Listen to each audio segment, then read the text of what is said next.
Jelas. Alhamdulillah. Nah, baik, kita langsung mulai saja caranya. Bismillahirrahmanirrahim. Assalamualaikum warahmatullahi wabarakatuh. Waalaikumsalam warahmatullahi wabarakatuh. Alhamdulillah, Alhamdulillahirabbil alamin. Wassalatu wassalamu ala asrofil anbiya wal mursalin wa ala alihi washabihi rasulillahi ajma'in amma ba'du. Uh, Alhamdulillah alamin. Segala puji bagi Allah Subhanahu wa taala yang senantiasa memberikan kita nikmat. Yang paling utama adalah nikmat kesehatan dan juga waktu luang, serta juga nikmat iman dan Islam. Sehingga teman-teman semua, Allah izinkan untuk hadir di acara pada malam hari ini. Semoga Allah melimpahkan keberkahan pada teman-teman semua yang hadir pada acara malam hari ini. Untuk menyempurnakan keberkahan kita, selayaknya kita mengucapkan atau mengirimkan salawat beserta salam kita kepada baginda Rasulullah Muhammad Sallallahu Alaihi Wasallam. Allahumma sholli wa sallim wa barik alaih. Karena perjuangan beliau, karena kerja keras beliau, agama yang sungguh sangat sempurna ini dapat kita ambil, dapat kita nikmati pada saat hari ini gitu ya. Berbicara tentang Rasulullah, tentu tidak lepas juga bagaimana beliau Rasulullah menjalin hubungan dengan istri-istri beliau sungguh sangat luar biasa, teman-teman semuanya. Beliau adalah suri teladan kita, sosok yang patut kita contoh. Nah, tidak terlepas juga bagaimana beliau memperlakukan istri-istrinya seperti itu. Nah, ngomong-ngomong masalah pernikahan, pada malam hari ini kita bersama dengan Ustadz Kusnadi akan membahas tentang pranikah seperti itu ya, dan juga pernikahan ideal itu seperti apa.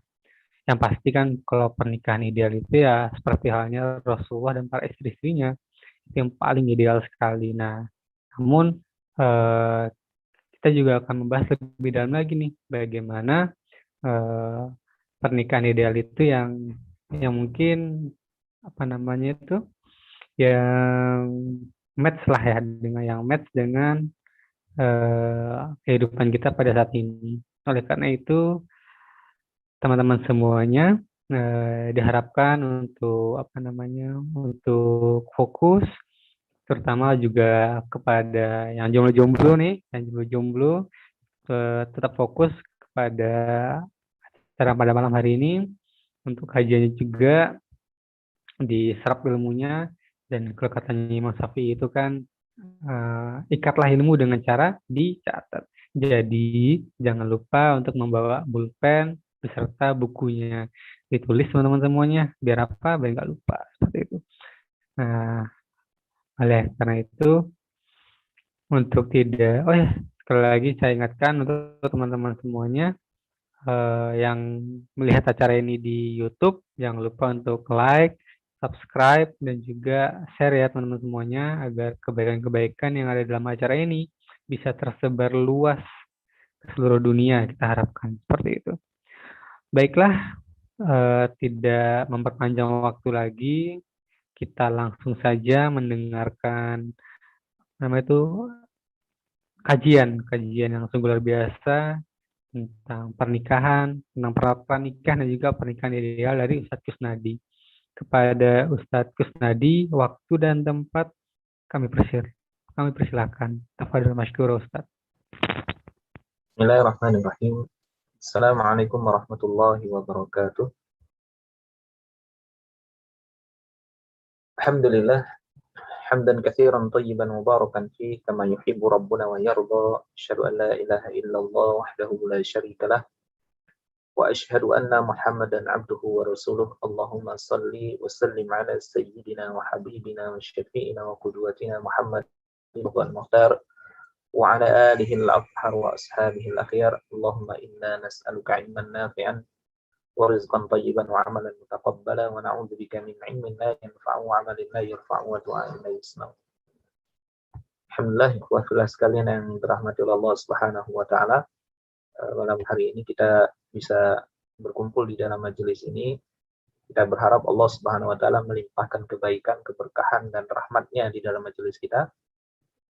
Dan salawat dan salam kita haturkan kepada Nabi Muhammad sallallahu alaihi wasallam yang berkat dakwah beliau kita bisa merasakan manisnya iman dan kita bisa mendapatkan petunjuk daripada agama ini. Di pertemuan malam hari ini insyaallah materi yang akan kami sampaikan dua saja. Yang pertama, temanya adalah berkaitan dengan menuju pernikahan ideal.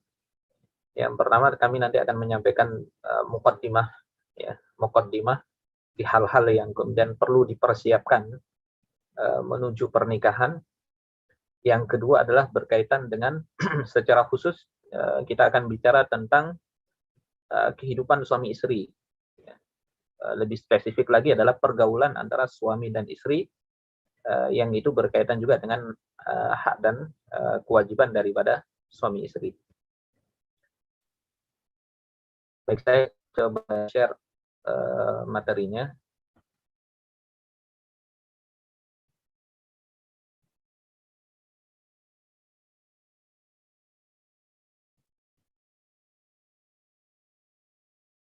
Apaan kelihatan ya?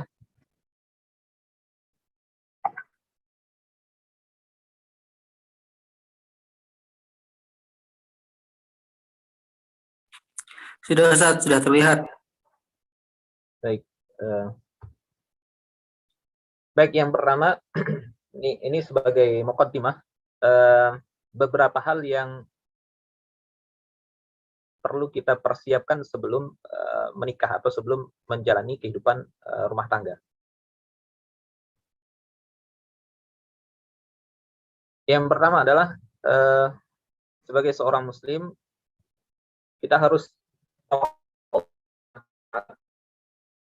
tawakal ini para ikhwah sekalian, tawakal itu adalah amalul qalb. Dia amalnya hati ya, dia amal hati. Sementara ikhtiar itu adalah amalul jawarih. Dia amal jawarih. Jadi kita mempersiapkan dua hal. Yang pertama itu hati, yang kedua adalah amal jawarih. Jadi amal hati itu adalah tawakal. Karena tidak semua apa yang kita lakukan di dunia ini itu berjalan dengan sendirinya tanpa ada campur tangan dari Allah Subhanahu wa taala. Di keyakinan seorang muslim bahwasanya apapun yang terjadi di alam malakut itu semuanya atas izin Allah Subhanahu wa taala. Apalagi manusia dia memiliki sifat lemah, terbatas. Yang pasti kemudian ada hal-hal atau kemudian ada beberapa perkara yang kemudian dia tidak sanggup untuk melakukannya atau tidak sanggup untuk mengupayakannya. Disitulah pentingnya seorang muslim itu dia selalu menghadirkan Allah, ya, melibatkan Allah di dalam setiap aktivitasnya. Dan itu juga yang Allah syaratkan di dalam surah At-Tolaq, ya, ayat 3. A'udzubillahi minasyaitonirrajim. Wa man yatawakkal 'ala Allah fahuwa hasbuh. Siapa saja yang bertawakal kepada Allah maka dia akan memberi kecukupan bagi. Artinya orang yang menyerahkan urusannya itu kepada Allah, ketika dia berikhtiar, dia menyandarkan urusannya itu kepada Allah, bahwa dia menyerahkan segala sesuatu kepada Allah Subhanahu wa taala, berharap Allah memberikan pertolongan, menyelesaikan apapun yang tidak bisa dia selesaikan, maka orang-orang yang semacam ini Allah akan memberikan kecukupan kepada dirinya. Ketika dia menemui kesulitan, maka Allah permudah. Ketika dia berada dalam kesempitan, maka Allah akan luaskan. Ketika kemudian dia berada dalam kekurangan, maka Allah akan cukupkan dia. Tapi intinya satu, tawakal. Ya, maka Allah memberikan syarat. Siapa yang Allah berikan kecukupan, maka Allah berikan syarat. Wa may yatawakkal. Siapa saja yang mereka bertawakal, itu syaratnya. Ya, wa may yatawakkal 'ala Allah fahuwa hasbuh. Maka Allah akan mencukupinya. Tapi kalau kemudian seseorang itu tidak bertawakal kepada Allah Subhanahu wa taala, maka dia akan berada dalam keadaan tidak cukup. Begitu juga ketika seseorang itu hendak dia melangsungkan atau kemudian dia ikhtiar untuk kemudian ingin membangun kehidupan rumah tangga, maka dia harus mengedepankan tawakal kepada Allah. Sehingga kemudian dia mampu menghadapi kenyataan yang tidak pasti. Jadi setiap orang, setiap manusia itu di dalam kehidupan dia selalu dihadapkan pada prasangka-prasangka yang itu bisa melemahkan usahanya. Di prasangka-prasangka yang belum tentu terjadi. Kalau saya menikah kira-kira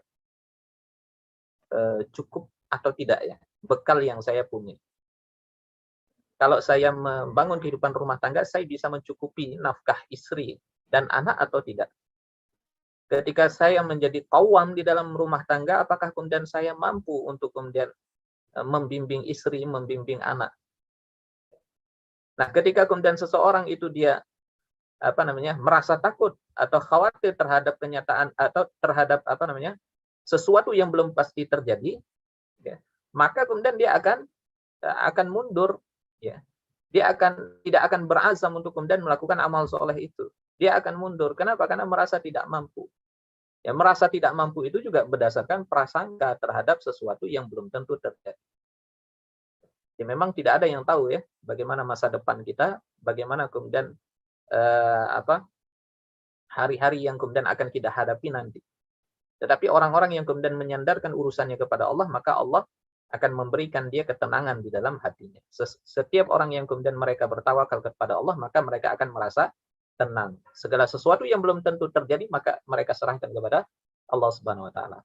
Sehingga dengan demikian orang yang bertawakal kepada Allah, maka hatinya akan merasa lebih yakin menjalani kehidupan rumah tangga. Nah, ini di antara ada satu riwayat yang kemudian kita pentingnya tawakal kepada Allah. Ya, di antara pelajaran pentingnya tawakal kepada Allah Subhanahu wa taala. Abu Sa'id, ya, mantan budaknya Abi Usaid, dia menceritakan, aku menikah sementara aku masih berstatus sebagai seorang budak. Kemudian aku pun mengundang beberapa orang sahabat Nabi sallallahu alaihi wasallam. Di antaranya ada Ibnu Mas'ud, Abu Dzar dan Hudzaifah radhiyallahu anhu. Ketika datang waktu sholat, mereka mempersilahkan diriku untuk menjadi imam. Seusai sholat, mereka mengajariku. Ya, mereka mengajariku. Kata mereka, "Idza dakhala 'alaika ahluka, fashalli rak'ataini tsumma salillaha min khairi ma dakhala 'alaika wa ta'awudz bihi min syarrihi tsumma sya'nuka wa sya'nu ahlika." Apa kata para sahabat kepada Abu Sa'id? Dia mengatakan, apabila kamu bertemu pertama kali dengan istrimu, ya, apabila kamu bertemu pertama kali dengan istrimu, maka sholatlah 2 rakaat. Kemudian mintalah kepada Allah kebaikan dari semua yang datang kepadamu, dan berlindunglah dari keburukannya. Kemudian lanjutkan urusanmu dengan istrimu. Ini kan pelajaran tawakal. Ya, orang-orang yang kemudian merasa khawatir, ini bagaimana ya kalau kemudian menjalani kehidupan rumah tangga, ya, namanya suami dan istri, ketika kemudian mereka baru menjalani kehidupan rumah tangga, pasti kemudian mereka belum mengenal satu sama lain. Ya. Artinya belum 100% mereka saling mengenal. Pasti akan muncul kekhawatiran. Ini benar nggak suami pilihan yang terbaik? Ini benar tidak istri pilihan yang terbaik?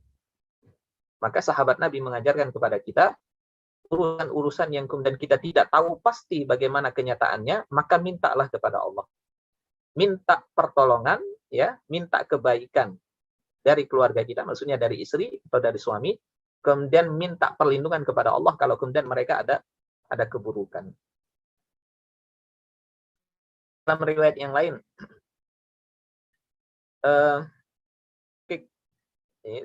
perawi daripada hadis ini, dia menceritakan ada seorang laki-laki namanya Abu Haris. Dia mendatangi Ibnu Mas'ud radhiyallahu anhu dan mengadukan kekhawatirannya ketika menikah.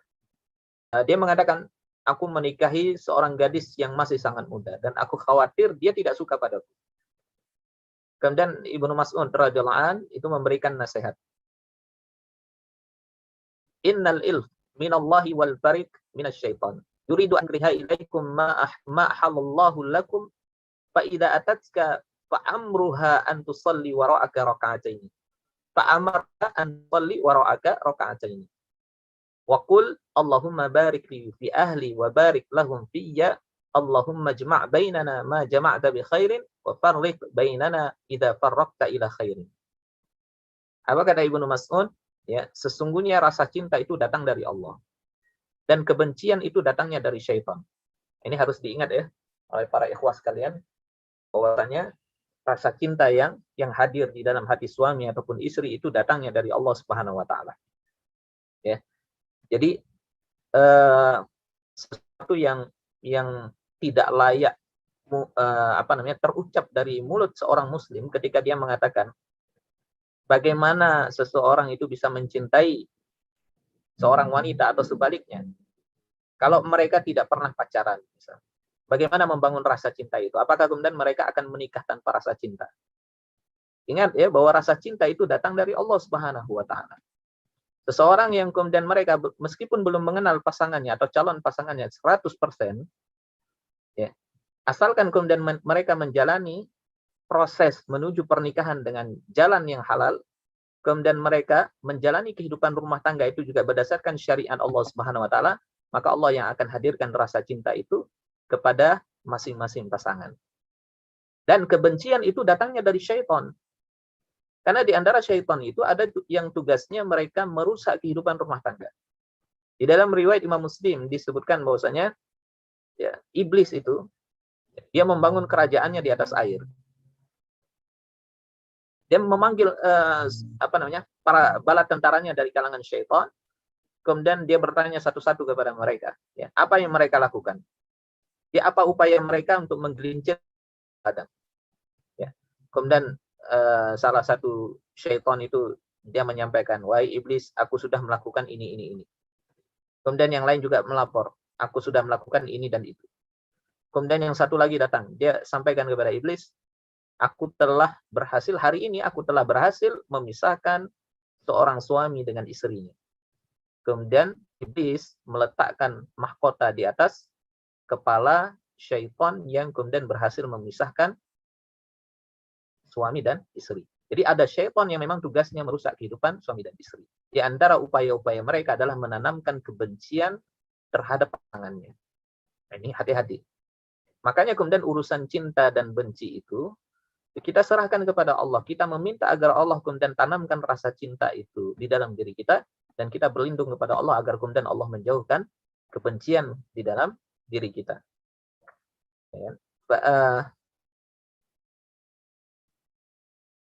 Jadi apa kata Ibnu Mas'ud?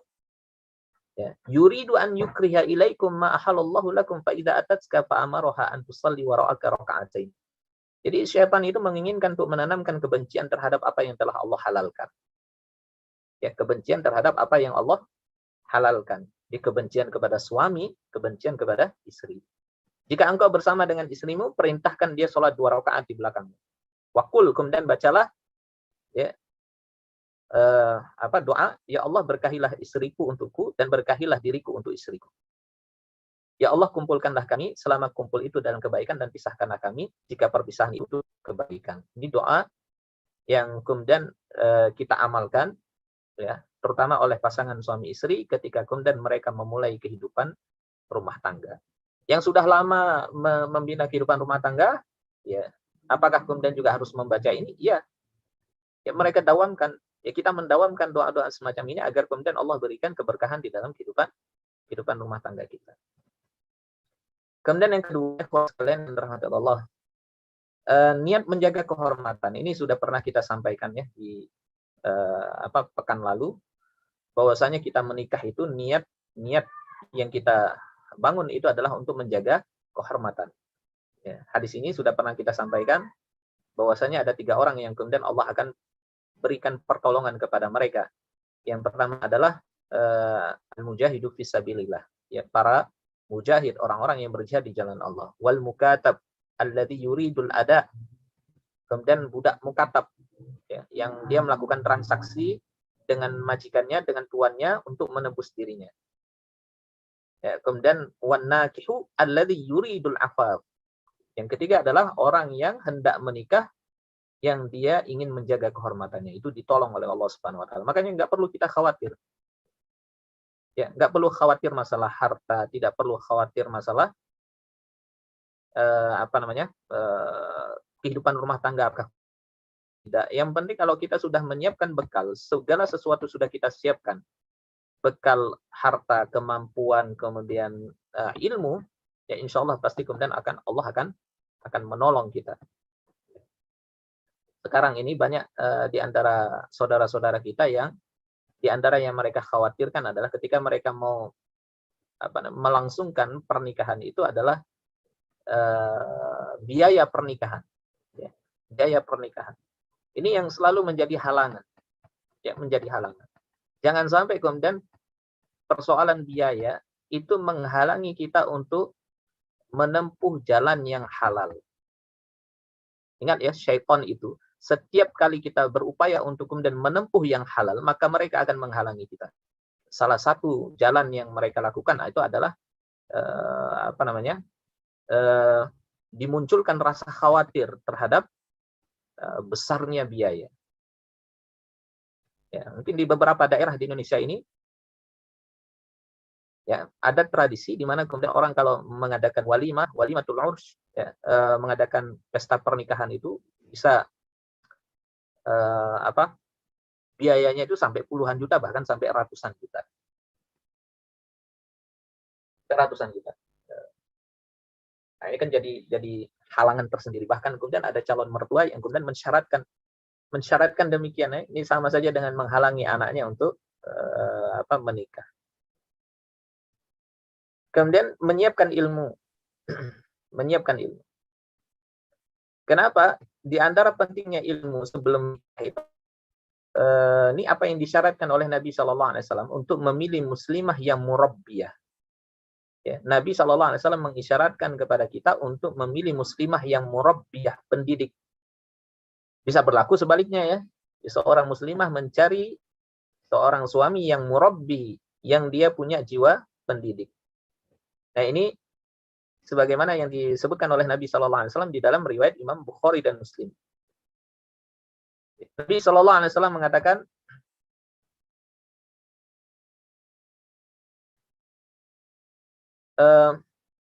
khairun nisa'i raqibnal ibil as-salih, salihun nisa. Salihun nisa Quraisy. Ahna'a ala waladin fi saghirihi wa ar'ahu ala zawjin fi dhati yadihi. Jadi kata Nabi SAW, sebaik-baik wanita yang menunggang unta adalah wanita terbaik dari Quraisy. Dia adalah yang paling penyayang terhadap anaknya ketika kecil dan paling mampu mengurusi suaminya. Jadi Nabi SAW mensifati wanita-wanita Quraisy. Di antara yang terbaik di antara mereka itu adalah yang menghimpun dua sifat atau dua karakter. Yang pertama adalah mereka orang penyayang terhadap anaknya, dan yang kedua adalah paling mampu mengurusi suaminya. Nah, dua karakter ini tidak mungkin akan terbentuk kecuali itu didapatkan melalui hasil didikan, ya, hasil dari pendidikan keluarganya. Seorang muslimah yang kemudian dididik dengan baik oleh orang tuanya, ya, kemudian dididik oleh guru-gurunya, itu pasti kemudian akan berhasil menghimpun dua sifat. Nah, ini kan tidak datang secara otomatis ya.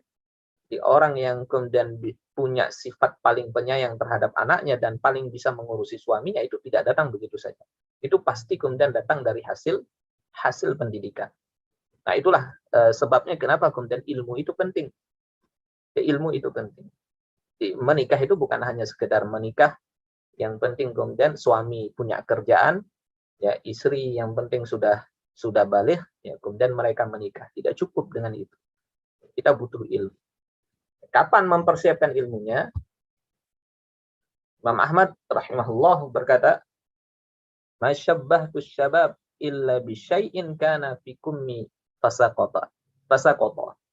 Tidaklah aku menyerupakan masa muda kecuali dengan sesuatu yang ada di lengan bajuku.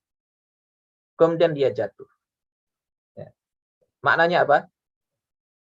Imam Ahmad itu mengatakan bahwasannya masa muda itu asyabab, ya, itu ibarat sesuatu yang diletakkan di lengan baju. Lengan baju itu orang-orang dulu kan punya lengan baju kan agak lebar. Kalau nyimpan sesuatu pasti di dalam ini, dalam lengan bajunya. Nah, sesuatu yang disimpan di dalam lengan baju itu bisa jadi jatuh. Begitu juga masa muda. Masa muda itu nggak akan lama. Ya. Hanya berlangsung beberapa tahun, kemudian lewat. Kalau sudah lewat, tidak akan bisa dikembalikan lagi. Itu sebabnya kemudian kenapa masa muda dimanfaatkan untuk tafakuh fiddin, untuk ta'allum, ya, di mempelajari ilmu-ilmu syariat. Karena masa muda ini nggak akan bisa terulang lagi. Berapa banyak kemudian saudara-saudara kita yang mereka sudah menikah, usianya sudah 30 ke atas, 40 ke atas. Yang misal kenapa muda mereka tidak belajar sungguh-sungguh. Ya. Orang-orang yang sudah menikah itu baru mereka merasakan betapa pentingnya ilmu itu. Ya, betapa pentingnya sakofah Islam itu. Karena itulah modal. Pertama modal untuk membangun kehidupan rumah tangga, yang kedua adalah modal untuk dia mendidik anaknya. Ya. Jadi kewajiban seorang ayah itu nanti tidak hanya sekedar memberi nafkah kepada anak, ya, menyediakan makan, pakaian, tempat tinggal, tidak hanya itu, tapi juga mereka harus mendidiknya. Itu bagaimana yang disebutkan di dalam kitab Al-Fiqhul Manhaji, di antara kewajiban seorang ayah terhadap anaknya, itu adalah mendidik. Yang pertama akidah, yang kedua adalah ibadah, yang ketiga adalah akhlak. Bagaimana kalau kemudian orang tua tidak punya ilmu tentang 3 hal pokok ini, ya tentu kemudian mereka tidak akan bisa menunaikan kewajiban itu. Kemudian yang terakhir, ya, dari muqaddimah malam hari ini, saya mengutip apa yang pernah disampaikan oleh Syekh Shalih Al-Utsaimin dalam kitab Khulasah Ta'dhimil Ilm. Beliau mengatakan wal ilmu fi sinni syababi asra'u ila nafsi wa aqwa ta'alluqan wa lusuqan. Kata beliau, ilmu itu lebih cepat didapat. Ya. Lebih cepat didapat daripada sekedar bernafas dan lebih kuat menempel. Wa innama ya'suru at-ta'allumu fil kibari kama bayyannahu al-Mawardi fi adabi dunya wa din likasratis syawaghil wa ghalabatil qawati'i wa takatsuril ala'iq faman qadira 'ala daf'iha an nafsiha adrakal ilma. Jadi kata beliau, sesungguhnya belajar di usia tua itu sulit. Enggak sama. Mungkin ada kawan-kawan di sini yang sudah usia 30 ke atas. Ya. Coba bandingkan dengan usia 20-an atau belasan tahun. Untuk menghafal satu baris saja, apakah kemudian satu baris ayat, satu baris hadis, atau kemudian satu baris matan ilmu, itu susahnya luar biasa. Saya pribadi merasakan di usia yang sudah 35, ya, menjelang 36 ini, ya, dibandingkan dengan usia 20 tahun itu, untuk menghafal saja tidak bisa secepat dulu. Ya, tidak bisa secepat dulu. Kalau dulu mungkin 15 menit satu halaman Al-Qur'an itu bisa selesai. 15 menit atau bahkan 10 menit. Ya, kalau sekarang mungkin setengahnya saja mungkin enggak sampai. Itu baru menghafal, belum lagi kemudian tafaqquh, ya.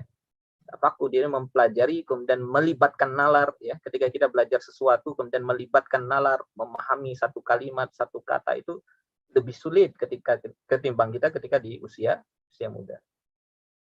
Ya. Sebagaimana yang dijelaskan oleh Imam Al-Mawardi di dalam kitab Adab Dunya wa Din, beliau mengatakan kenapa di usia tua itu lebih sulit. Yang pertama adalah likasratis syawaghil. Sudah banyak kesibukan, ya, kesibukan cari nafkah begitu kan bagi suami. Kemudian seorang istri atau seorang ibu itu kesibukannya apa? Dia mengurusi kehidupan rumahnya. Ya, nyuci baju mungkin kan, ngurus anak segala macam, memasak, belanja segala macam. Kapan dia belajar? Ya. Kemudian semakin banyak dan dominannya penghalang-penghalang itu. Ya. Ada saja penghalangnya. Maka siapa saja yang berhasil menolak halang tersebut dari dirinya, ya, maka niscaya dia akan mendapatkan ilmu. Ini tantangan tersendiri bagi yang sudah berada di usia tua, ya, sudah menikah baru kemudian sadar mau belajar. Bukan nggak bisa, bisa, tetapi lebih sulit. Para ulama tidak mengatakan mustahil, ya. Bisa, tetapi lebih sulit ketimbang kemudian ketika kita masih muda, belum ada tanggungan, ya, belum punya istri, belum punya suami, belum punya anak, belum disibukkan dengan mencari nafkah, belum disibukkan dengan kehidupan rumah tangga, macam-macam. Apalagi yang kemudian hidupnya masih ditanggung oleh orang tua, masih kuliah atau masih sekolah, masih ditanggung oleh orang tua. Jadi dia hanya fokus belajar, maka itulah kesempatan yang kemudian mesti kita manfaatkan. Kita belajar semua hal, termasuk adalah ilmu dalam membina rumah tangga. Baik, ini sekedar muqaddimah, kemudian kita lanjut ke materi berikutnya nanti sebelum kita masuk ke tanya jawab.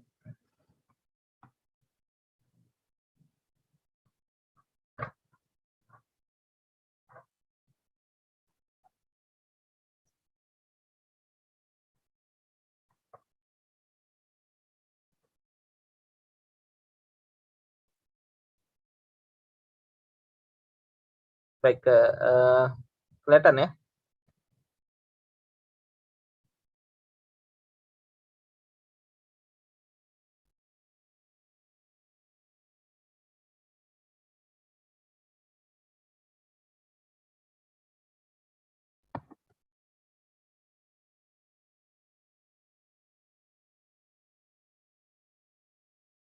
Bentar ya.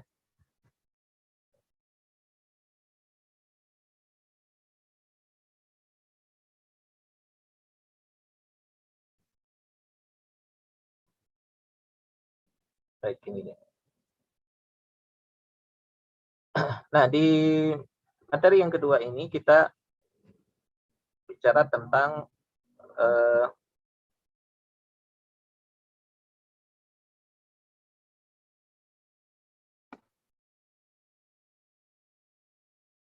pergaulan antara suami dan istri. Jadi kehidupan suami istri ini berkaitan dengan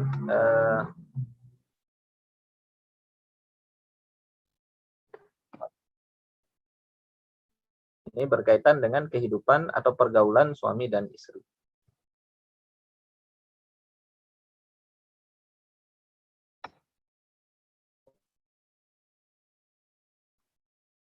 Nah, yang perlu kita pahami bahwasanya istri itu adalah sahabat suami.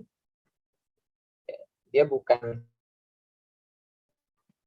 sebagai mitra. Jadi kehidupan suami dan istri itu bukan pergaulan dalam konteks kemitraan.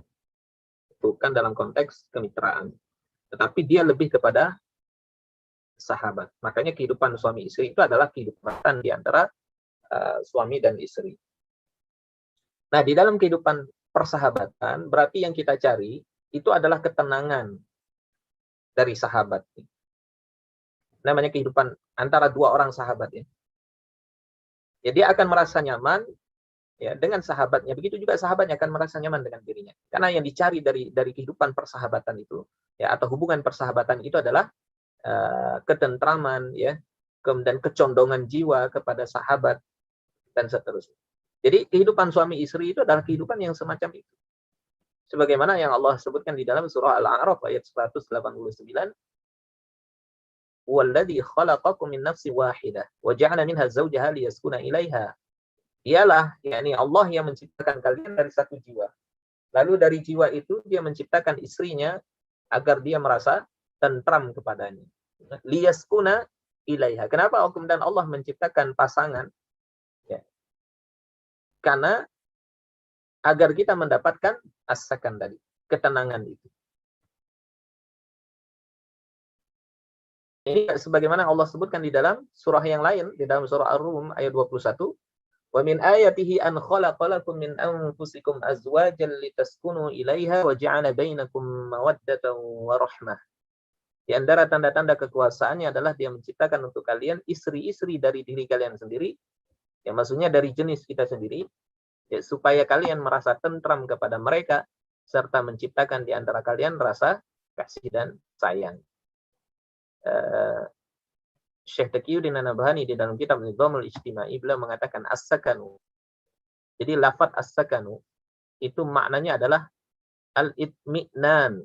Ya, al-itmi'nanu Ai liyatma'inna zawju ila zawjatihi wa zawjatu ila zawjiha wa yamilu kullun minhuma lil akhar wa la yanfiru minhu. Jadi yang namanya as-sakan itu adalah ketenangan. Ya, itmi'nan itu maknanya adalah ketenangan. Maksudnya seorang suami dia merasa tentram. Dia merasa tenang, dia merasa damai di sisi istrinya. Begitu juga sebaliknya. Seorang istri dia merasa tentram dengan suaminya, merasa damai dengan suami. Dan dia tidak akan lari ya. Jadi masing-masing dari keduanya itu saling condong kepada satu sama lain dan tidak lari darinya. Jadi kalau misalnya ada suami tidak pulang ke rumah, dia lebih memilih untuk kemudian pergi ke tempat lain ya. Dia lebih memilih untuk kemudian duduk-duduk berkumpul dengan teman-temannya, berarti tidak adanya ketenangan itu di dalam kehidupan rumah tangga. Itu indikasi kegagalan ya kehidupan rumah tangga ketika kemudian masing-masing di antara mereka itu sudah tidak ada lagi kecondongan kepada satu sama lain. Istri lebih senang kemudian dia keluar dengan wanita perempuan lain, dengan teman-teman. Ketika pulang ke rumah merasa tidak nyaman, merasa tidak tenang, indikasi kegagalan kehidupan rumah tangga. Padahal tujuan daripada kemudian Allah memberikan kita pasangan itu adalah agar kita merasa condong kepadanya. Nah, bagaimana kemudian kita bisa melahirkan ketenangan di dalam rumah tangga itu? Yang harus dipahami oleh masing-masing pasangan adalah mereka harus tahu mana hak mereka dan mana kewajiban mereka. Nah, di antara kewajiban suami yang pertama adalah memberikan mahar. Ya, dia memberikan mahar. Jadi ketika mereka sudah akad ya, mengucapkan ijab dan qabul, mengucapkan ijab dan qabul ketika melangsungkan pernikahan, maka pada saat itulah kemudian mereka terikat dengan kewajiban ya memberikan mahar itu kepada istrinya. Sebesar apa yang dia sebutkan di dalam ijab qabul. Ketika dia mengatakan akan memberikan mahar berupa emas 10 gram misalnya, maka itu menjadi kewajiban yang mengikat suami. Wa atun nisaa sadaqatihinna nihlah. Sebagaimana Allah sebutkan di dalam surah An-Nisa ayat 4, berikanlah mahar kepada wanita yang kamu nikahi ya, sebagai pemberian yang penuh kerelaan. Ya, ini kewajiban pertama ya. Jadi kewajiban pertama seorang suami kepada istri adalah memberikan mahar. Yang kedua apa? Yang kedua memberikan nafkah. Wa 'alal mauludi rizquhunna wa 'alal mauludi lahu rizquhunna wa kiswatuhunna bil ma'ruf. Dan kewajiban seorang ayah adalah memberikan makan dan pakaian kepada para ibu dengan cara yang ma'ruf. Nah, nafkah itu yang pertama adalah kebutuhan kebutuhan primer. Sebagaimana disebutkan oleh Syekh Muhammad Az-Zuhaili dalam kitab Al-Mu'tamad Fiqh Syafi'i, bahwa kebutuhan yang pertama itu adalah kebutuhan primer, ya kebutuhan pokok, baik itu makanan, kemudian pakaian, ya, kemudian tempat tinggal, ya, itu yang harus dipenuhi. Pakaian yang seperti apa yang kemudian diberikan kepada seorang istri? Pakaian sebagaimana yang dipakai oleh suami. Jadi sama ya, sebenarnya bukan sama modelnya, tapi sama kalau kemudian suami dia mampu membeli pakaian yang bagus untuk dirinya, maka dia membelikan pakaian yang bagus untuk istrinya, sesuaikan dengan kemampuan. Makan juga begitu, apa yang dimakan oleh suami, maka itu yang dimakan oleh istrinya. Tidak boleh misalnya suami makan makanan mewah, sementara dia memberikan makanan kepada istrinya di bawah standar. Dia makan mewah, sementara istrinya diberikan makanan-makanan yang sederhana. Itu berarti belum memenuhi kewajibannya. Kemudian tempat tinggal. Ya, di mana kemudian suami tinggal, maka disitulah istrinya tinggal. Dan tempat tinggal itu tidak harus dengan membelikan rumah, ya, tapi dengan menyewakan rumah. Itu sudah termasuk menyediakan tempat tinggal kepada para istri. Nah, kemudian kebutuhan pokok yang lain. Ya, kebutuhan pokok yang lain. Nah, kalau kemudian kebutuhan pokok bisa dipenuhi, ada yang namanya kebutuhan sekunder. kebutuhan sekunder ini apakah harus dipenuhi melihat kemampuan suami. Ketika suami mampu dan istri butuh kepada kebutuhan sekunder itu tadi, maka suami harus harus memenuhinya. Contoh misalnya, istri membutuhkan kendaraan, maka suami harus menyediakan kendaraan itu. Ketika dia mampu, maka dia wajib memenuhinya ketika istri meminta. Ya. Kemudian yang berikutnya adalah misalnya ketika seorang istri dia bekerja seharian di dalam rumah, ya semua pekerjaan rumah dia yang mengerjakan, mulai dari memasak, cuci piring, menyapu, ya, membersihkan rumah, kemudian mencuci pakaian, menyetrika. Ketika dia tidak mampu, dia hanya mampu memasak misalnya, dia hanya mampu mencuci pakaian. Sementara pekerjaan lain dia tidak mampu untuk kerjakan. Ya. Kemudian dia minta khodim, dia minta pelayan, ya, dia minta pembantu. Ya. Ketika suami mampu untuk membayar seorang khodim yang bisa bekerja di rumahnya untuk melakukan pekerjaan-pekerjaan yang sebagian itu adalah kewajiban istri, maka wajib bagi suami untuk memenuhinya. Tak boleh. Dan tak boleh si suami dia mengatakan itu kewajiban istri. Suami tidak akan menyediakan khodim. Nah, ini kesalahan besar ya. Kesalahan besar yang dilakukan oleh suami adalah ketika kemudian dia mampu menyediakan khodim tapi dia tidak memenuhi. Itu adalah haknya istri. Itu di antara kebutuhan-kebutuhan yang dibutuhkan oleh istri, suamilah yang kemudian berusaha untuk memenuhinya. Tetapi sekali lagi prinsipnya adalah semua kebutuhan yang dipenuhi oleh suami semuanya sesuai dengan kemampuan seorang suami. Idza amartukum bisyai'in fa'tu minhu mastata'tum. Jadi prinsipnya ketika seseorang itu dia menjalankan kewajiban, ya, maka dia penuhi kewajiban itu aqsal istita'ah, sebatas kemampuan yang dia punya, sampai kemampuan yang paling tinggi dan dia tidak bisa mengusahakan lebih dari itu. Nah, itu ukurannya. Itu yang kedua. Ya. Yang ketiga adalah mempergauli istri dengan cara yang baik. Ya. Wa anshiruhunna bil ma'ruf. Perintah Al-Qur'an, ya. Dan pergaulilah mereka dengan cara yang baik. Dan mempergauli istri dengan cara yang baik itu bagaimana? Ini pernah dituturkan oleh Sayyidina Ibnu Abbas radhiyallahu anhuma. Beliau mengatakan lahunna min husni suhbah wal ishrah fihinna min at-ta'ati fiha ya aujabahu alaihinna li azwajihinna. Jadi para istri itu berhak merasakan suasana persahabatan dan pergaulan yang baik dari suaminya. Apa itu maksudnya suasana persahabatannya? Husnus suhbah. Ya, persahabatan yang baik itu bagaimana? Tutur kata. Dia berhak mendapatkan tutur kata yang santun dari suaminya.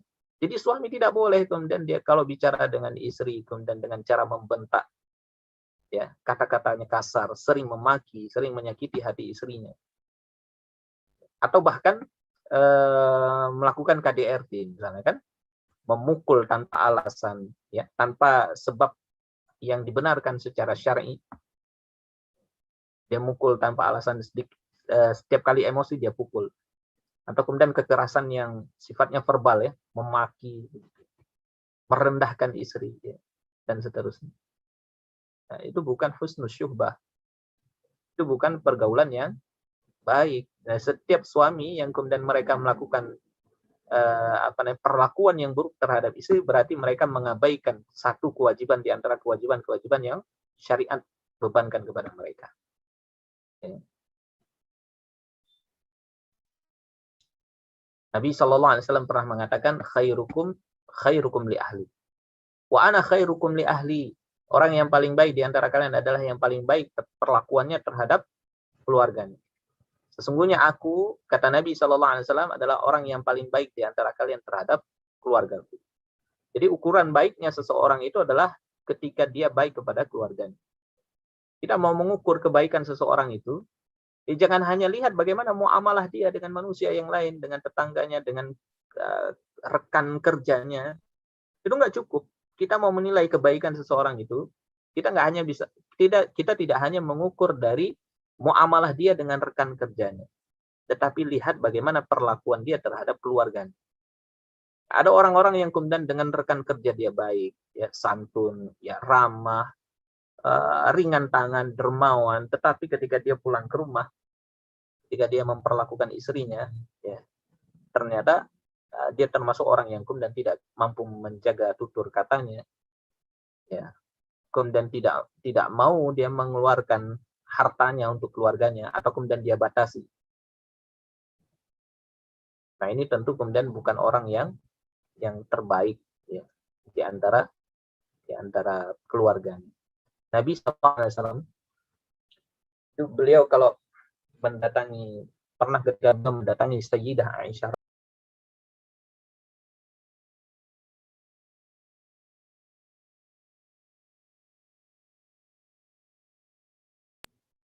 Jadi kata beliau,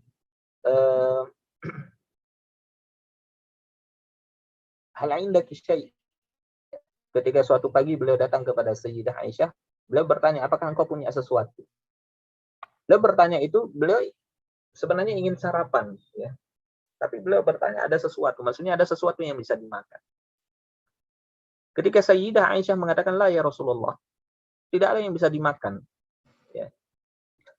Kemudian apa kata Nabi SAW? Kalau begitu aku berpuasa. Jadi kalau begitu aku berpuasa. Nah, lihat bagaimana cara muamalahnya Nabi SAW. Beliau tidak memaki Sayyidah Aisyah. Ya. Beliau tidak berkata kasar kepada Sayyidah Aisyah. Ya. Beliau juga tidak merendahkan Sayyidah Aisyah. Ya, kalau suami-suami hari ini misalnya bisa jadi kemudian dia akan maki istrinya. Istri kok nggak bisa diandalkan? Sudah dikasih uang belanja tapi tidak masak misalnya. Suami kelaparan tapi tidak disediakan makan. Kemudian keluar caci maki segala macam. Kadang-kadang bisa berujung kepada perceraian. Tetapi lihat bagaimana Nabi menjaga perasaan istrinya. Beliau mengatakan, nggak ada masalah. Kalau begitu aku berpuasa. Ya, itu puasa sunnah ya.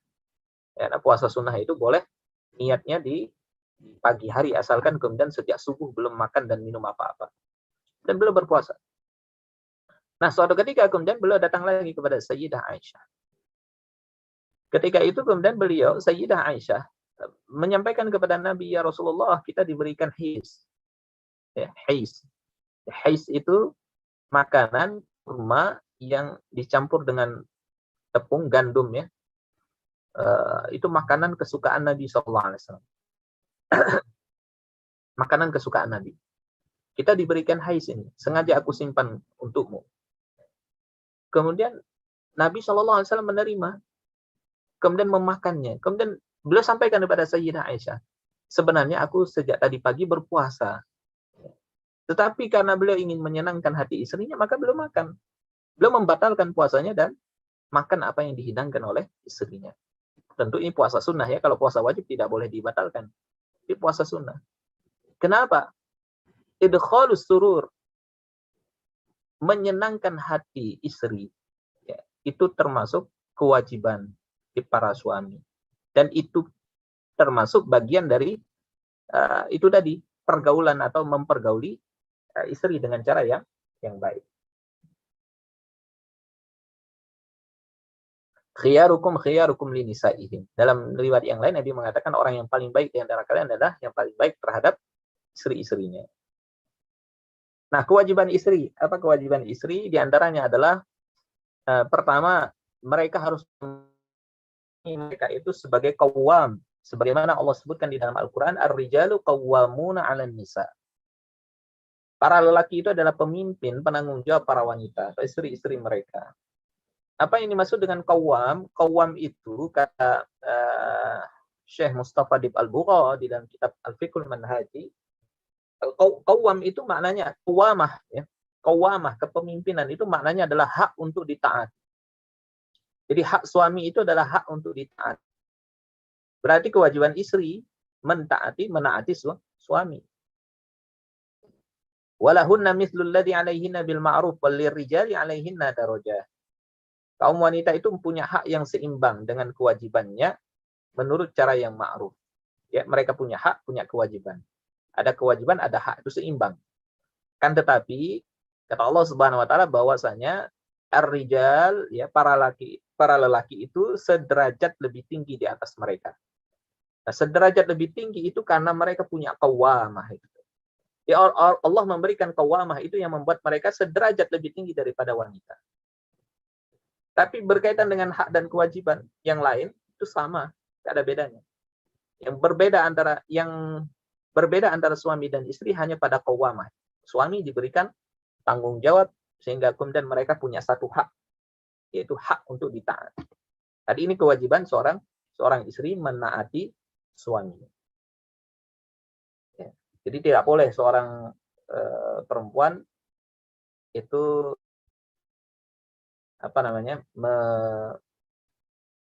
tidak menaati, ya, atau kemudian menolak perintah suami.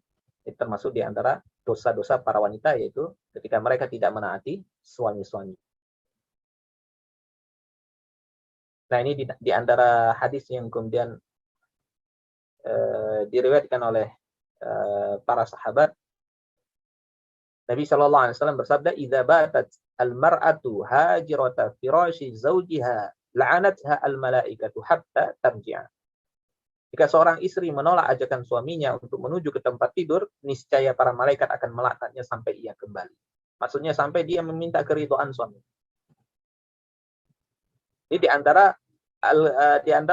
antara dosa-dosa besar. Ittaqillaha wa la tukhalifi zaujak. Kata Nabi SAW, bertakwalah engkau dan janganlah engkau melanggar perintah suamimu. Nah, hadis yang kedua ini yang diriwayatkan oleh Imam At-Tabarani, ini sebenarnya hadis yang panjang. Ini ceritanya adalah seorang wanita kemudian bercerita tentang kondisi dirinya yang ditinggal pergi oleh suami. Jadi suaminya melakukan safar, kemudian suaminya berpesan, ya, agar istrinya tetap tinggal di rumah. Suaminya safar, dapat kabar bahwasanya ayahnya sakit. Sementara si istri, dia mendapatkan pesan dari suami untuk tidak keluar rumahnya. Sementara kalau dia harus keluar rumah, maka dia harus izin suaminya. Sementara suaminya dalam keadaan safar. Berarti dia harus menunggu suaminya pulang. Ya. Tentu kemudian dia tidak bisa menjenguk orang tuanya. Datang lagi kabar, orang tuanya sakit, semakin parah. Ya. Dia juga tidak bisa keluar. Akhirnya kemudian dia mengadu kepada Rasulullah, bagaimana ya Rasul? Kemudian Nabi SAW mengatakan, ittaqillah wa la tukhalifi zaujak. Bertakwalah engkau kepada Allah, jangan selisihi suami. Jangan melanggar perintah suamimu. Jadi kalau suamimu meminta engkau tetap di rumah, maka engkau di rumah. Sampai kemudian ayahnya meninggal dunia dan dia tidak bisa mengunjungi. Seperti itulah ketaatan seorang istri kepada suami. Nah, ini gambaran di zaman Nabi, ya. Tapi gambaran semacam ini kan mungkin atau kecil kemungkinan terjadi di masa kita, kan. Karena kita sudah punya alat komunikasi yang kalaupun suami itu melakukan safar, kita masih bisa telepon, masih bisa WA, minta izin, kemudian suami pasti akan mengizinkan. Kalau suami yang bijak pasti akan mengizinkan. Tapi intinya bahwasanya faedah yang kita ambil dari hadis ini adalah tidak boleh bagi istri dia melanggar perintah daripada suami. Apapun yang diperintahkan oleh suami, selama itu bukan dalam hal kemaksiatan, maka dia wajib melakukannya. Yang kedua, mengerjakan pekerjaan rumah. Pekerjaan rumah itu adalah kewajiban istri. Ini dikatakan oleh Dhamrah bin Habib, ya, dari hadis riwayat Ibnu Abibah. Dia mengatakan qadha Rasulullah sallallahu alaihi wasallam ala ibnatihi Fatimah bi khidmatil baiti wa ala Aliyin ma kana kharijan 'anil baiti min 'amalin. Rasulullah sallallahu alaihi wasallam telah mewajibkan putrinya, ya, Sayyidah Fatimah radhiyallahu anha, untuk mengerjakan pekerjaan-pekerjaan di dalam rumah. Sedangkan Ali radhiyallahu anhu diharuskan mengerjakan pekerjaan-pekerjaan yang dilakukan di luar rumah. Jadi pekerjaan di dalam rumah itu semuanya sepenuhnya itu adalah kewajiban seorang istri. Sementara pekerjaan di luar rumah, yaitu mencari nafkah dan yang lain-lain, itu adalah kewajiban suami. Ya. Jadi salah kalau kemudian ada anggapan yang mengatakan bahwasanya pekerjaan di dalam rumah itu bukan kewajiban istri, kewajiban suami. Tidak. Kewajiban suami adalah yang di luar rumah. Kalau istri tidak mampu melakukan semuanya, bagaimana? Ya. Dia benar-benar tidak mampu karena keterbatasan fisik. Ya, maka boleh bagi istri untuk meminta khadim kepada suami. Nah, ini sebagaimana dalam riwayat yang lain, bahwasanya Fatimah pernah datang kepada Nabi SAW, kemudian dia mengadu bahwa dirinya tidak dapat beristirahat karena saking banyaknya pekerjaan yang dia lakukan. Sekaligus meminta kepada beliau seorang khadim, seorang pembantu yang dapat meringankan pekerjaannya. Jadi boleh ya bagi seorang istri untuk kemudian meminta khadim, meminta pembantu pelayan apabila dia tidak sanggup melakukan semua pekerjaan rumah. Ya. Nah, yang terakhir kesimpulannya apa?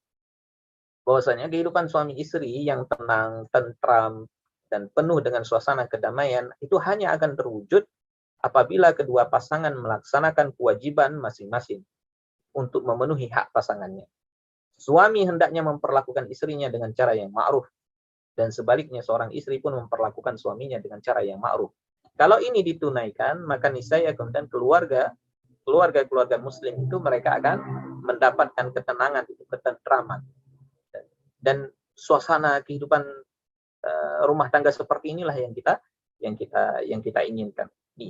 Seperti ini rumah tangga yang ideal, ya. Yang mudah-mudahan Allah Subhanahu wa taala kepada kita untuk melaksanakan apa yang menjadi kewajiban kita, sehingga kita mendapatkan suasana kehidupan rumah tangga yang ideal itu. Wallahu a'lam bishawab. Saya kembalikan kepada host.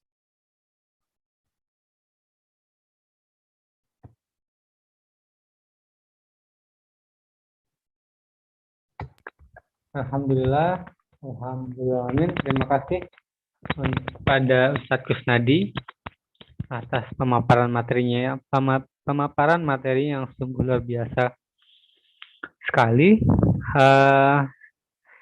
Itulah teman-teman semuanya, betapa pentingnya, terutama nih teman-teman yang masih jomblo, yang masih single lah gitu ya, penting banget untuk yang namanya tolabul ilmi, mencari ilmu, penting banget, terutama bagi teman-teman yang sudah siap untuk menikah. Penting sekali untuk mencari ilmu yang berkaitan tentang pernikahan, bagaimana menjadi suami, bagaimana menjadi istri, bagaimana menjadi ayah, bagaimana menjadi ibu, seperti itu. Baik teman-teman semuanya, kita sudah masuk ke dalam sesi tanya jawab. Bagi teman-teman yang ingin bertanya, dipersilahkan. Ada dua cara. Yang pertama bisa angkat tangannya, lalu nanti kami persilahkan untuk bertanya. Yang kedua bisa diketik di kolom chatnya, seperti itu. Nanti kita bacakan. Pertama kita baca yang ada di kolom chat dulu. Ini masuk dari YouTube. Sebentar. Baik. Bismillahirrahmanirrahim. Ini ada pertanyaan dari Mbak Nia. Assalamualaikum. Waalaikumsalam warahmatullahi wabarakatuh. Izin bertanya, Ustadz, bagaimana cara belajar Islam yang efektif di usia 30 ke atas? Jazakallah khairan kasir sebelumnya. Monggo Ustadz, bisa dijawab terlebih dahulu. Ya. Pertama, belajar Islam itu mesti tadarruj. Ya. Dia mesti bertahap. Setiap cabang ilmu itu ada tingkatannya. Ada tingkatan dasar, menengah, sampai kemudian tingkatan yang tinggi. Nah, kita petakan dulu ilmu. Setiap ilmu itu kita petakan. Ya. Kita petakan, misalnya dalam ilmu fikih, ya. Apa yang harus kita pelajari dulu? Kitab apa? Kitab-kitab dasar yang mesti kita khatamkan, kita baca, kemudian kita pelajari kepada satu orang guru sampai kemudian kita menguasainya. Itu cara yang paling efektif. Sebenarnya ini sama ya, antara baik yang muda maupun yang usia sudah di atas 30 tahun ya. Kenapa mesti mulai dari materi-materi dasar? Jadi kalau kemudian kita mempelajari satu kitab, berarti mulai dari kitab yang paling ringkas. Ya. Karena ini adalah jalan yang paling mudah untuk kemudian kita menyerap ilmu. Ibarat anak SD misalnya kan, tentu pelajaran yang dia pelajari adalah pelajaran SD. Tidak mungkin dia mempelajari pelajaran siswa SMA, atau tidak mungkin dia lompat mempelajari pelajaran anak-anak kuliah. Jadi mesti disesuaikan dengan levelnya. Nah, kita juga begitu. Nah, kemudian itu yang pertama ya. Jadi kita memperhatikan bertahapnya itu. Kemudian yang kedua, pilih ilmu yang prioritas untuk kita pelajari. Ya, jangan semua kita pelajari dulu. Seminggu bisa sampai 12 cabang ilmu kita pelajari. Itu enggak sulit bagi kita, apalagi kemudian yang usianya sudah di atas 30. Apalagi yang sudah punya kesibukan. Maka pilih dulu prioritas ilmu apa yang kemudian harus kita pelajari. Oh, fikih misalnya. Belajar fikih dulu, konsentrasi, fokus, kemudian tentukan waktu. Kapan kita belajar dalam 1 minggu itu, berapa jam kita belajar, di hari apa, kalau kemudian kita berguru, menghadiri majelis satu orang guru, itu di hari apa kemudian kita hadir, berapa jam kemudian kita mempelajari, kemudian fokus. Dan disiplin dengan waktu itu. Jadi kalau sudah fokus pada satu cabang ilmu, ya, kemudian jangan noleh kanan kiri, selesaikan dulu. Kalau kita bisa mempelajari 2 ilmu sekaligus, ya, maka jangan beralih kepada ilmu yang lain. Fokus mempelajari 2 ilmu itu sampai selesai. Gitu ya. Nah, itu caranya. Kemudian ya kita juga dituntut untuk menghafal. Maka mulai menghafal yang ringan-ringan ya. Mulai menghafal yang ringan. Kalau kemudian tentu yang sesuai dengan prioritas ya. Mulai kalau Al-Qur'an kita mulai menghafal dari juz 30 ya. Karena ini juga kebutuhan kita untuk membacanya di dalam salat misalnya. Begitu juga hadis-hadis Nabi. Nah, hadis-hadis Nabi yang prioritas untuk kita hafal yang mana? Hadis arba'in. 42 hadis. Kenapa hadis arba'in? Ada salah seorang talib, seorang pelajar itu bertanya kepada salah seorang syekh. Saya lupa ini syekhnya, apakah Syekh Shalih Al-Utsaimin. Beliau pernah ditanya begini. Ya Syekh, mana yang harus saya hafal dulu? Hadis arba'in, Umdatul Ahkam. Umdatul Ahkam itu hadis-hadis tentang ahkam yang lebih kurang isinya 400 hadis, atau kemudian Bulughul Maram. Ya, isinya hampir 2000 hadis. Apa kata Syekh? Engkau menghafal hadis arba'in dulu. Hadis arba'in yang isinya 42. Kenapa? Karena hadis arba'in itu menghimpun perkara-perkara pokok di dalam syariat. Ada perkara akidah di situ, ada perkara-perkara usul. Jadi perkara-perkara pokok yang itu menjadi prioritas amal daripada seorang muslim. Maka itu dulu yang dia hafal. Ya, itu dulu yang perlu dia hafal. Karena usia kita ini kan nggak ada yang tahu. Ya, tidak ada yang tahu. Kita bisa jadi nggak sampai usia 60-70. Bisa jadi kurang dari itu. Maka mulailah menghafal dari yang prioritas. Nah, kalau kita ingin menghafal hadis, maka mulailah dari hadis arba'in. Kalau kita ingin mempelajari syarah hadis, penjelasan hadis, maka mulai dari hadis arba'in. Jadi ambil porsi yang tidak terlalu memberatkan, gitu ya.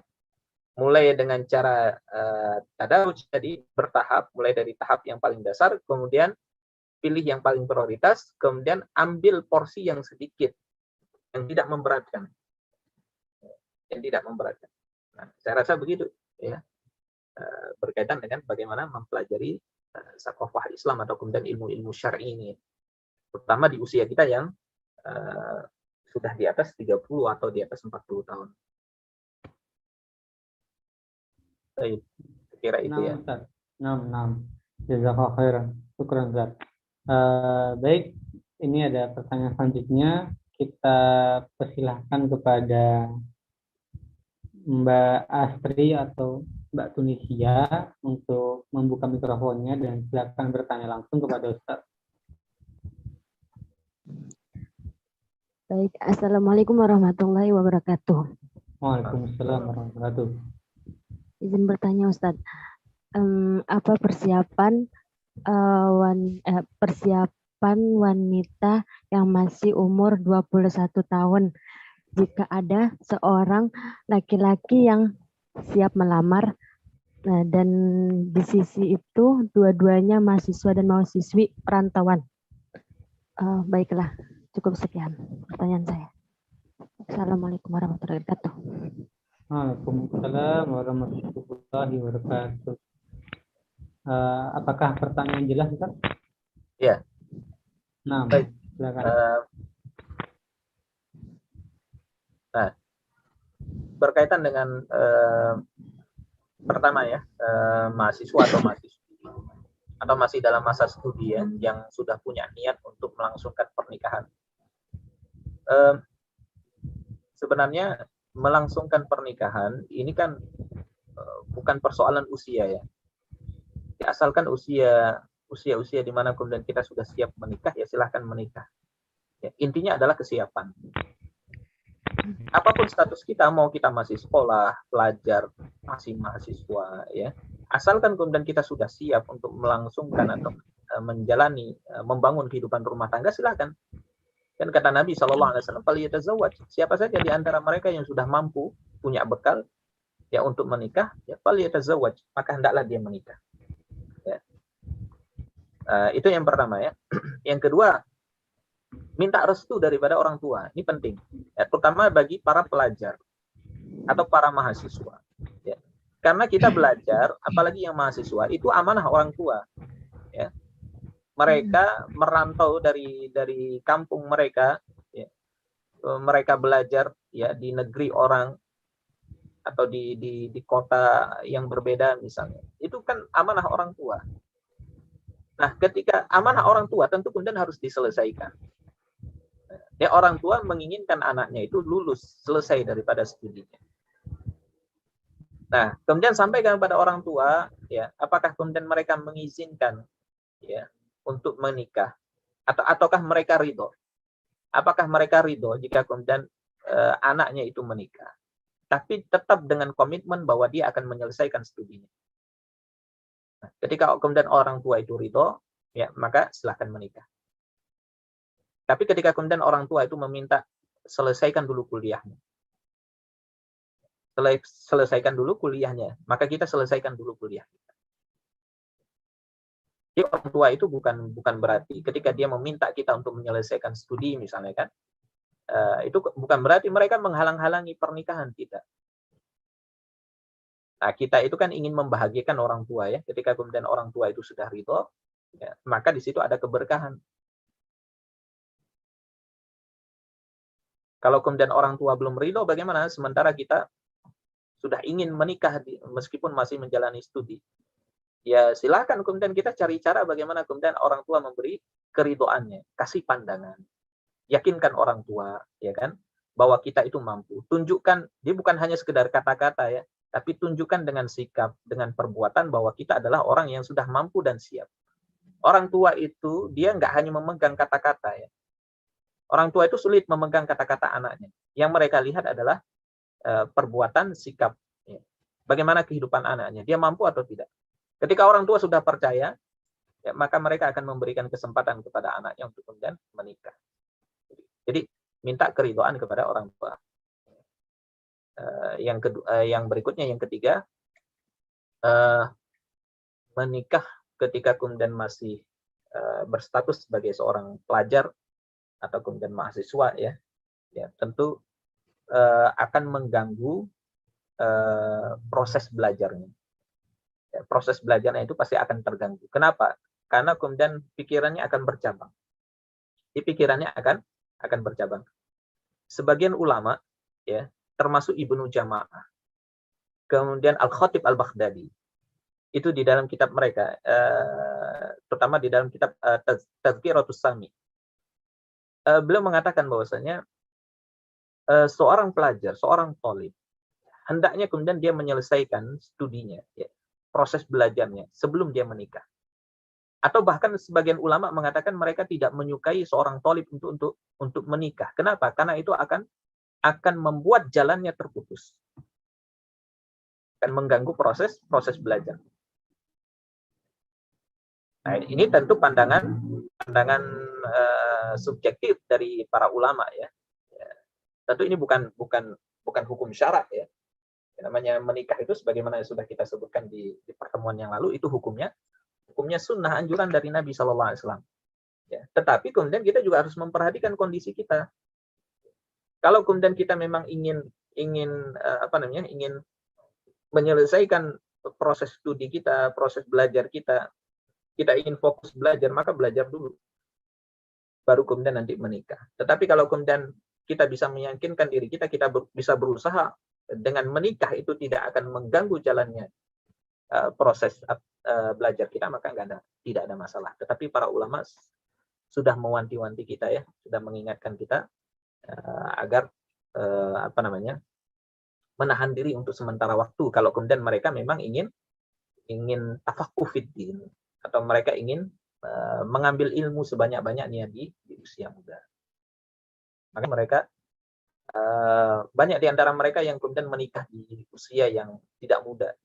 Setelah proses belajar yang panjang mereka selesaikan, baru kemudian mereka belajar. Ada yang di usia 30, ada yang di usia 40. Imam Ahmad bin Hanbal itu menikah di usia 40. Kemudian sebagian guru-guru kita itu menikah di usia 30. Ada yang menikah di usia 35.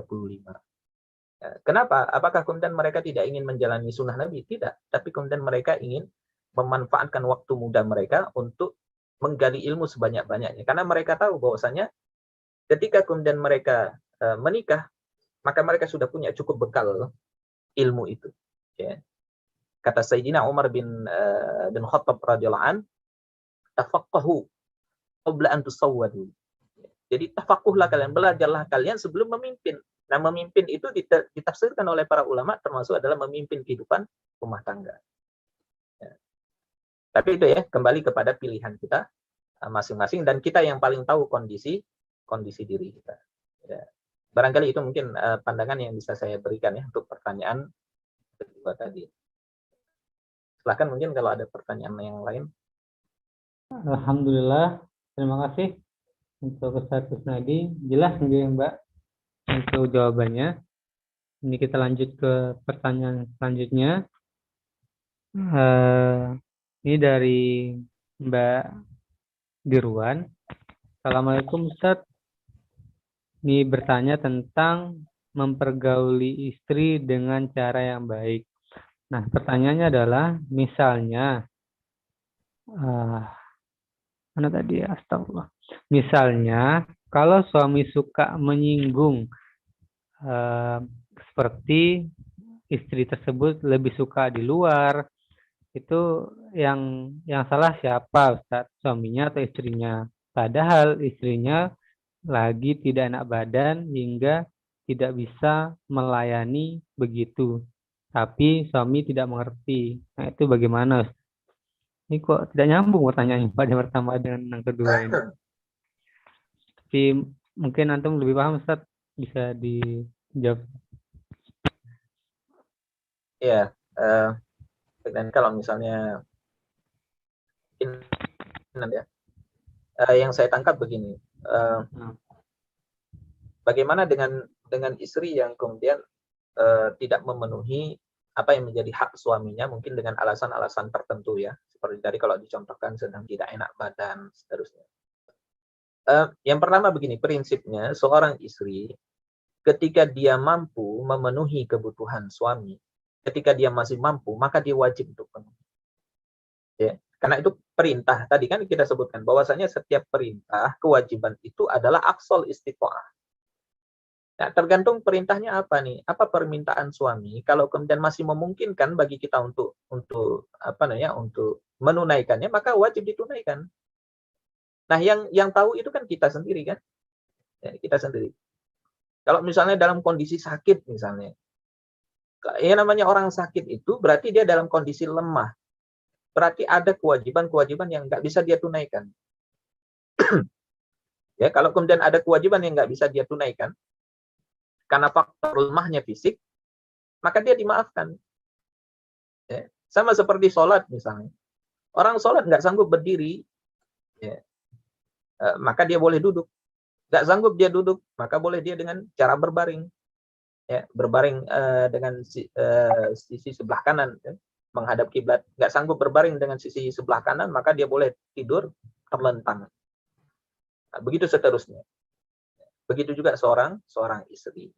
Nah, kemudian suami ya juga harus bijak ya.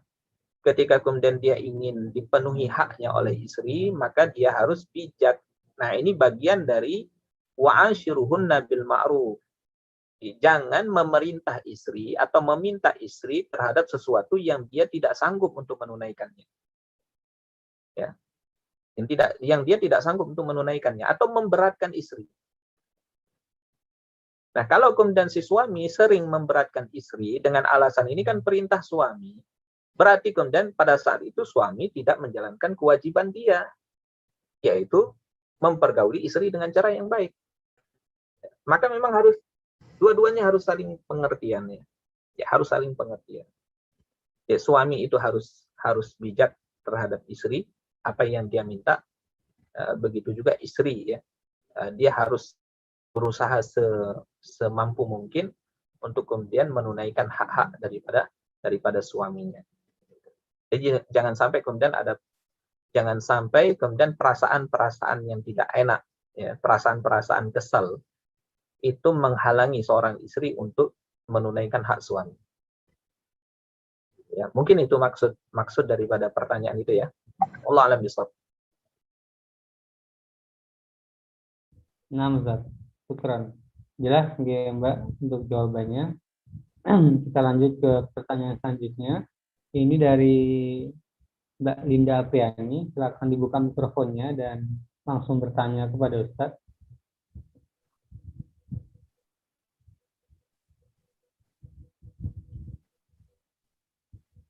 Apakah Mbak Linda? Iya. Silakan. Assalamualaikum warahmatullahi wabarakatuh. Waalaikumsalam warahmatullahi wabarakatuh. Pertanyaan saya ini Ustaz, ada sebuah kasus, nah di mana seorang istri ini dilarang oleh suaminya untuk mengunjungi ibunya. Padahal kondisi orang tuanya ketika itu sakit berat, bahkan lagi menghadap sakaratul maut gitu. Sakaratul maut gitu ya.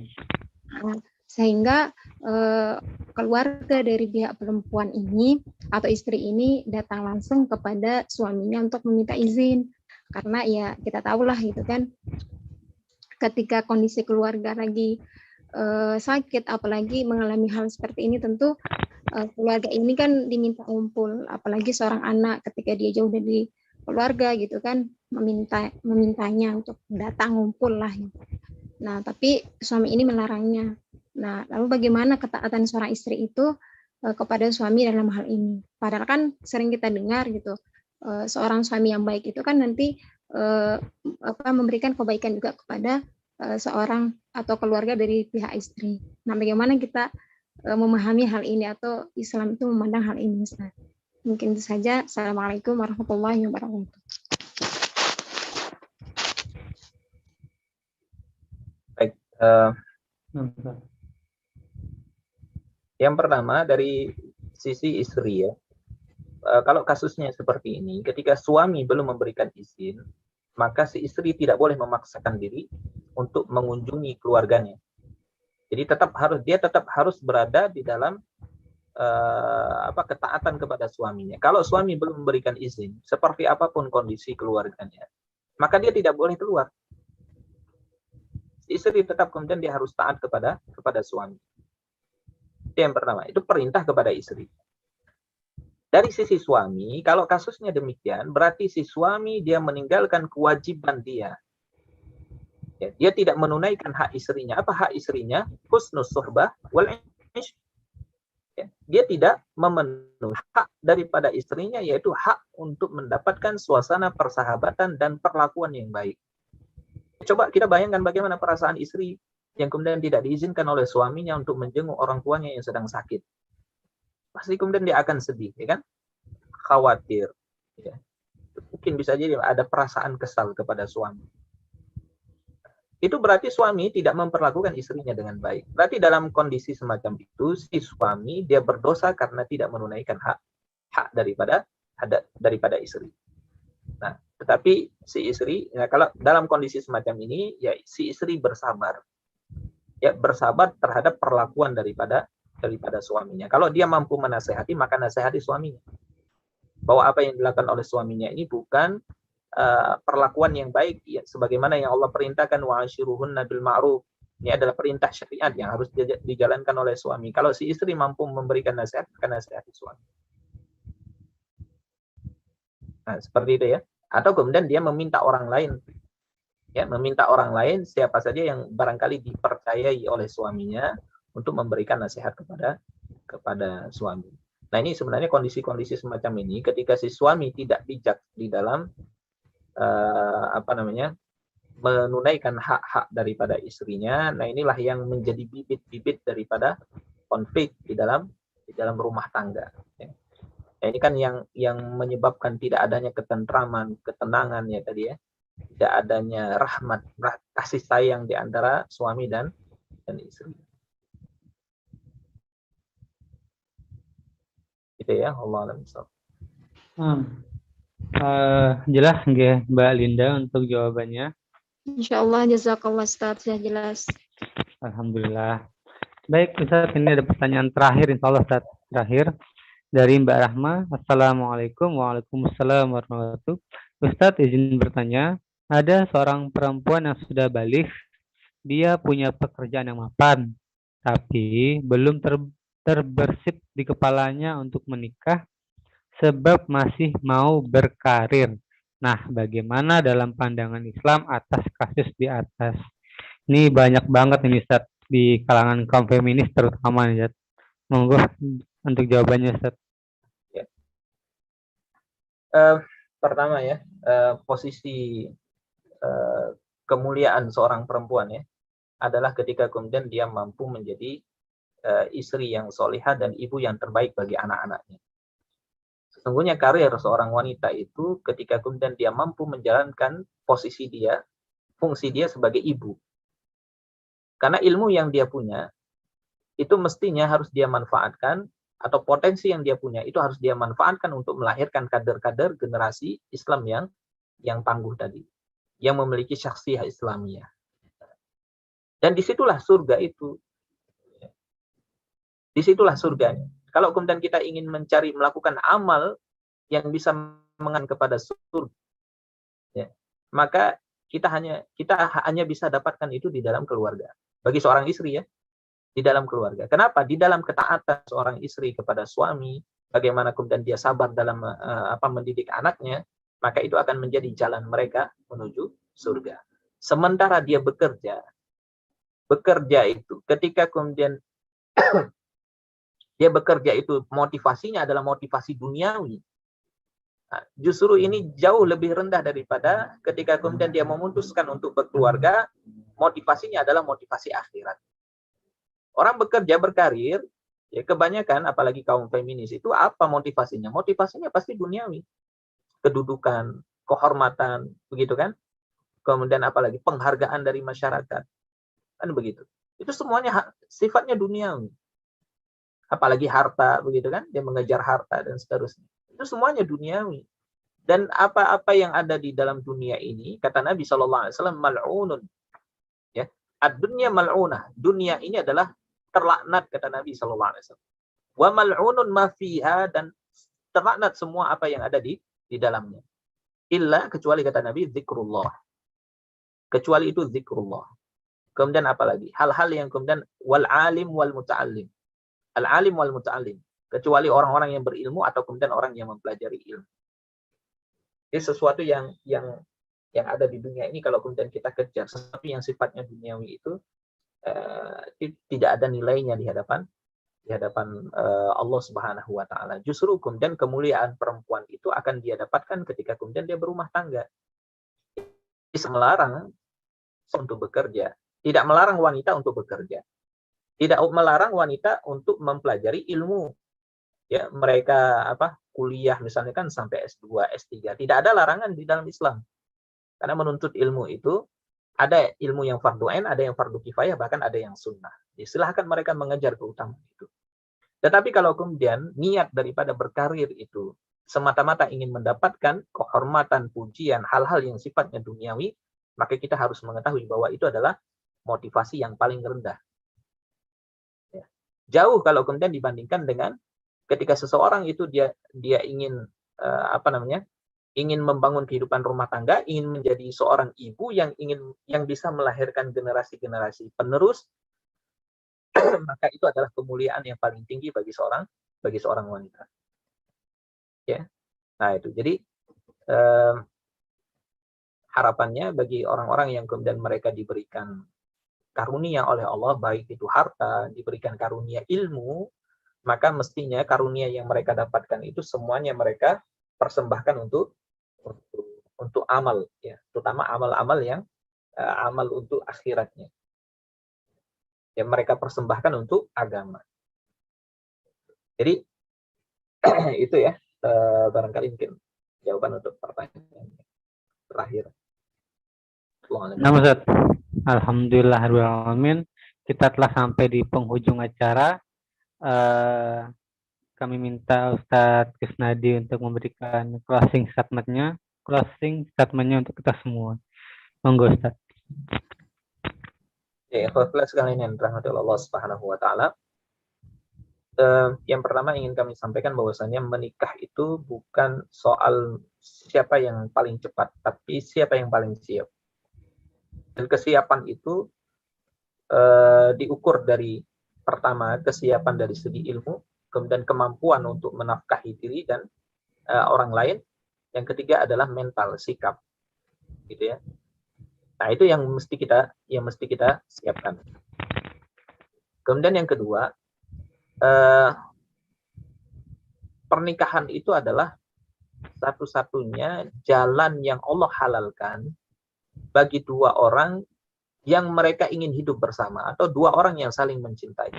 Maka jalan yang halal bagi mereka untuk memenuhi apa yang menjadi tuntutan gharizah mereka itu adalah pernikahan. Maka kita harus menempuh pernikahan itu juga dengan cara yang syar'i. Allah sudah memberikan jalan yang syar'i, maka menempuhnya menuju jalan ke sana itu juga harus dengan jalan yang syar'i, jangan dengan cara yang haram. Ya. Karena kita ingin meraih keberkahan dari Allah Subhanahu wa taala. Kemudian yang terakhir, para ikhwah sekalian yang dirahmati Allah, kalau kita ingin membangun kehidupan rumah tangga yang ideal, maka kita harus punya satu model. Dan model itu harus model yang terbaik. Siapa yang kemudian harus kita jadikan model? Rasulullah SAW. Karena Nabi sendiri sudah mengatakan, khairukum li ahli wa ana khairukum li ahli. Sebaik-baik kalian adalah yang paling baik terhadap keluarganya, dan aku adalah orang yang paling baik di antara kalian terhadap keluargaku. Jadi model pertama yang kita jadikan acuan itu adalah Nabi SAW. Pelajari kehidupan Nabi SAW, bagaimana beliau mempergauli istri-istrinya, mempergauli anaknya, mempergauli cucunya, bagaimana beliau membangun komunikasi, ya, persahabatan di antara istri-istri beliau. Nah, itu semuanya harus kita pelajari. Sebelum kemudian kita mengambil contoh yang lain, Islam itu sebagai contoh, sebagai uswah. Ya. Dan mudah-mudahan dengan itu kita akan bisa membangun kehidupan rumah tangga kita ini dengan ideal, ya, sebagaimana yang diharapkan oleh syariat. Wallahu a'lam bishawab. Barangkali ini yang bisa kami sampaikan. Mohon maaf atas segala kekurangan. Assalamualaikum warahmatullahi wabarakatuh. Waalaikumsalam warahmatullahi wabarakatuh. Jazakumullah khairan ahsanal jaza kepada Ustadz Kusnadi yang telah menyampaikan pemaparan materinya dan juga menjawab pertanyaan-pertanyaan dari para audiens. Baik teman-teman semuanya, sekali lagi kami ingatkan yang ada di YouTube untuk subscribe, like, komen, dan share acara kita pada malam hari ini agar semuanya dapat tercerahkan gitu ya, agar semuanya dapat ilmu yang sama-sama kita dapatkan pada malam hari ini. Saya ada sedikit kutipan dari apa yang disampaikan oleh Ustadz Kusnadi tadi, bahwa menikah itu bukan siapa cepat teman-teman, tapi siapa yang siap, seperti itu. Dan juga menikah secara syar'i memang bukan diawali dengan jatuh cinta, tapi insya Allah dibangun dengan membangun cinta. Seperti itu. Akhirul kalam, saya Bintang Hardio mohon pamit, dan juga mewakili Ustadz Kusnadi juga mohon pamit teman-teman semuanya. Semoga kita diberkahi dalam ketaatan menuju Allah SWT. Seperti itu. Sekali lagi saya sampaikan, Assalamualaikum warahmatullahi wabarakatuh. Terima kasih Ustadz.